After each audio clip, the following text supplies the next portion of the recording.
23 سالہ نبوت کے اوپر محیط ہے، اور صحابہ کرام کی جماعت کو اللہ پاک نے بہت زیادہ شان والا بنایا تھا۔ انہوں نے عملی طور پہ ساری چیزوں کو اپنے دل و دماغ و جسم کے اندر ان کی اطاعت کو پوری طرح سمو لیا تھا۔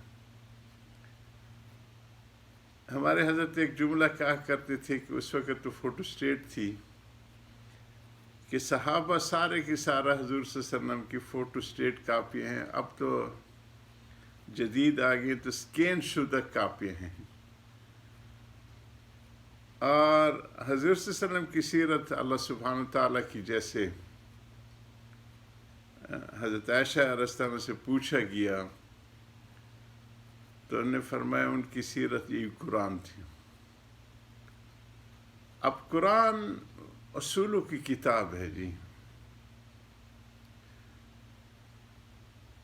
کوئی دعائیں تو بہت شان والی ہیں جس کو اللہ پاک دعا کے انہماک دے دیتے ہیں۔ هو العبادہ آیا ہے، دعا ہی عبادت ہے، مخ العبادہ آیا ہے۔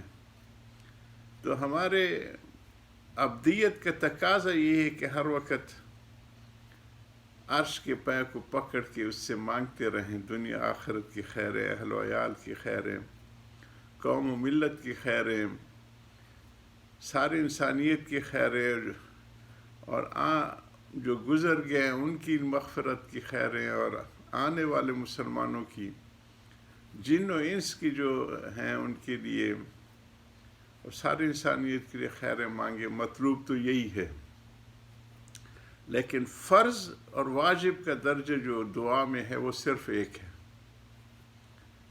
وہ فاتحۃ الکتاب میں ہے، اہدنا الصراط المستقیم صراط الذین انعمت علیہم۔ یہ دعا فرض اور واجب کا درجہ رکھتی ہے کہ اگر کوئی یہ نہ پڑھے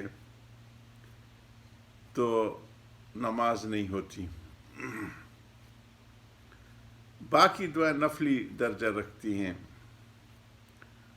اب اس میں یہ تقلید کی دعا ہے، صراط الذین انعمت علیہم، کہ اے اللہ ان لوگوں کے راہ قدم بہ قدم ہمیں چلا جس میں آپ نے انعام بھی کیے ہے، من النبیین والصدیقین والشہداء والصالحین۔ یہ پھر خود قرآن میں ان کی تشریح فرمائے کہ انعام والے لوگ کون ہیں۔ تو یہ انعام والے لوگ ہیں کہ جن کو اللہ پاک نے نوازا ہے۔ اب حضور صلی اللہ علیہ وسلم کی سیرت اقدس کو تو صحابہ نے پوری طرح اپنے قلب اور قالب میں لے لیا تھا، جسم اور اتباع سے مراد بھی یہی ہے کہ جیسے ان کا ظاہر تھا ویسے ظاہر ہو جائے، اور جیسے باطن ویسے باطن ہو جائے۔ اب صراط المستقیم جو ہے وہ سیدھا راستہ ہوتا ہے۔ نقطوں کو دو تین نقطوں کو ملائیں، دو نقطوں کو ملائیں تو یہ سیدھا راستہ ہوتا ہے۔ اور دو نقطے علیکم بسنتی، کہ حضور صلی اللہ علیہ وسلم فرماتے ہیں کہ میں اپنی سنت اور قرآن چھوڑ کے جا رہا ہوں، یہی ہے۔ ہم نے مانگی سیدھا راستہ۔ پھر جو پہلی آیت جو قرآن میں ہے، سورت ہے فاتحۃ الکتاب، تو اس میں فرمایا ذالک الکتاب، وہی جو پہلا نقطہ ہے وہ اس کتاب کا ہے، ھدی للمتقین، تقوی والوں کے لیے ہدایت ہے۔ جو تقوی سے ہٹے ہوئے ہوں گے ان کے لیے تو گمراہی کا سبب بنے گی، یضل بہ کثیرا ویہدی بہ کثیرا۔ تو وہ تقوی والے کون ہوں گے؟ جو سنت کے پابند ہوں گے۔ تو وہ سنت اور قرآن، یہ دو نقطے ہیں، ان کو جب ملایا جائے گا تو یہ سیدھا راستہ ہوگا۔ اب سنت کی تحدید صحابہ کرام رضوان اللہ علیہ اجمعین نے 23 سال زندگی میں سارے واقعات کو جمع کیے، جس کو حدیث کہتے ہیں. اور حدیث واقعات و حالات و اقوال کو جمع کرنے کا نام ہے، اور صحابہ نے بڑی امانت و دیانت کے ساتھ ان کو جمع کیا اور امت کے چھوڑ کے، جس کو مجموعہ حدیث کہتے ہیں. بے شمار کتابیں 80-85 کی قریب، جس میں 6 ہمارے مشہور ہیں. تو یہ مجموعہ حدیث ہے، لیکن پابند کیا گیا سنت کا. علیکم بسنتی. حدیث ایسے ہے کہ یہاں خلیجی علاقوں میں یا جہاں عربی بولی جاتی ہے یا سرکاری زبان ہے، تو وہاں کوئی حادثہ ہو جائے تو انکوائری افسر پہلے آ کے پولیس کا پوچھتے ما حدث بینکم یا شیخ، کیا واقعہ پیش آ گیا ہے تمہارے درمیان. تو وہ سائڈ سکیچ بناتا ہے، کرو کی بناتا ہے، دونوں طرف کے ڈرائیوروں کے بیانات لیتا ہے اور رپورٹ بنا کے جج کے سامنے یا قاضی کے سامنے پیش کرتے ہیں. فیصلہ قاضی دیتے ہیں. تو صحابہ رضوان اللہ علیہ مجمعین تو اپنے اقوال، افعال اور واقعات تو جمع کر کے فقہ امت کے سامنے پیش کر کے گئے.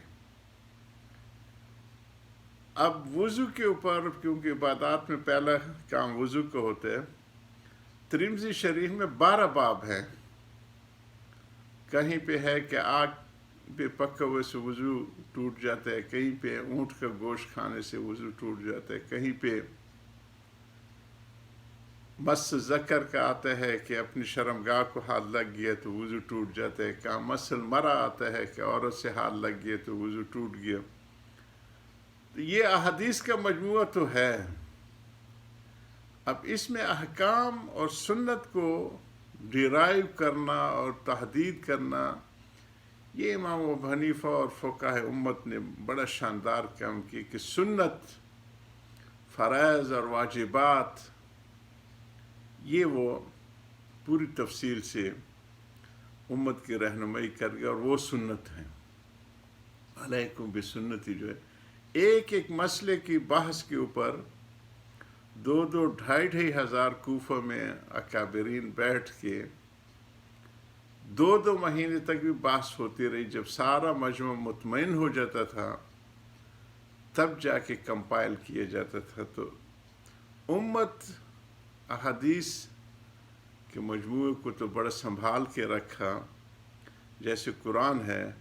اب قرآن سے یہ کلمے کے الفاظ پورے ایک آیت میں نہیں ثابت کر سکتے. جس طرح میں بتایا فقہاء نے لکھا ہے کلمے کے الفاظ میں اور چیز اضافہ نہ کیا جائے، لا الہ الا اللہ محمد رسول اللہ، بس اتنا. پھر اس کے جو اس طرح میں نے بتایا ہے کہ فرائض اب دوسرے حصے کے 3 ہیں. یہ سارے وہ فقہاء تفصیل سے لکھ گئے. نہ یہ ایک اس میں ملے گی آپ کو قرآن میں. اسی طرح 5 نمازوں کا حکم تو ہے لیکن تفصیل نہیں ملے گی. پھر حضور صلی اللہ علیہ وسلم نے فتح مکہ سے پہلے کی زندگی کے واقعات اور تھے، پھر اس کے بعد کے اور تھے، لیکن یہ مجموعہ سارا احادیث میں محفوظ ہے. اور فقہاء امت کی سنت کی رہنمائی کر گئے ہیں. تو سنت اور قرآن کا نقطہ جب ملا ہوا ہوگا تو یہ صراط مستقیم ہوگا. اب جو قرآن سے ہٹیں گے یہ ٹیڑھا راستہ ہوگا، جو سنت سے ہٹیں گے وہ ٹیڑھے راستے پہ چل پڑیں گے. اس طرح پھر یہ دوسرے راستے سے ہٹ کے جو ہے اپنے لیے. امام شافعی صاحب رحمہ اللہ سے کسی نے پوچھا کہ آپ لوگ بڑی تاکید کرتے ہیں کہ سنت کے پابند رہو، سنت کے پابند رہو، تو اس کی کہیں قرآن سے بھی ثبوت ہے؟ تو حضرت نے اس ایک مسئلے کی تحقیق کے لیے قرآن کو الف لام میم سے والناس تک 7 دفعہ ختم کیا، اور پھر ان کو لکھا وَمَن يُشَاقِقِ الرَّسُولَ بَعْدَ مَا تَبَيَّنَ مِنَ الْهُدَىٰ، اور اس میں غیر المومن سبیل جو کہتے ہیں کہ جو مومنوں کے راستے سے ہٹ کے اپنا راستہ بنائے گا، یہ وہی صراط مستقیم سے ہٹنے والے نولی ہے ما تولی، ہم اس کو پھر ڈال دیں گے جہنم کے راستے پہ۔ اس طرح وہ فرقہ باطل بنتے ہیں اور چلے جاتے ہیں۔ اللہ ہمیں ہر قسم کی گمراہی سے بچائے اور صراط مستقیم پہ استقامت عطا فرمائے۔ یا ربی صلی وسلم دائما ابدا علی حبیبک خیر خلق کلہم، وصلی اللہ علی سید الکائنات و اکرم مخلوقات صلاۃ تسبق الخیرات، آمین آمین برحمتک یا ارحم الراحمین۔